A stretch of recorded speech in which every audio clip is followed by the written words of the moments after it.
It's so crazy that when you get to like sub-Saharan Africa, like how little of that has been explored and how much of that was like insanely green and fertile. One of the things that freaks me out about the map is when you go out, it looks like it was washed over.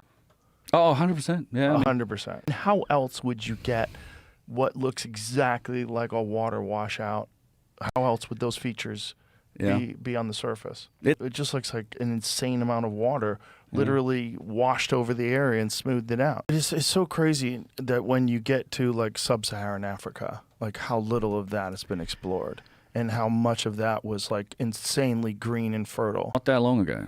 I did this long video on the erosional features of the Giza Plateau because last year, 2024, they released a paper that I think some geologists, I can't remember the names unfortunately, but they talked about the fact that there was all of the valley temples. The pyramids aren't just a pyramid, it's a pyramid complex. So it's like you have a pyramid, you've got a structure in front of it, you've got this causeway that runs down to what then they would call a valley temple, a structure that's the end of the causeway. So that's the well-known valley temple that's next to the Sphinx is the valley temple for the middle pyramid, like it's connected by this causeway. And they figured out that during the African humid period, which ended thousands of years before dynastic Egypt ever started, there was a branch of the river Nile called the Aramat branch that ran exactly where all of these valley temples are.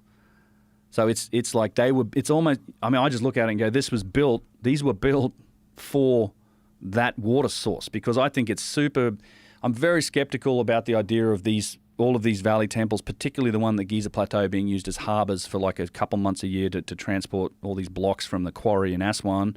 And it turns out all of these valley temples from these pyramid complexes are on its banks. And this period ends and you get the desertification of the Sahara starting around 6,500, 6,000 BC. Yeah, it's left to like rogue scholars and idiots like me on YouTube or people that write books to really try and put the pieces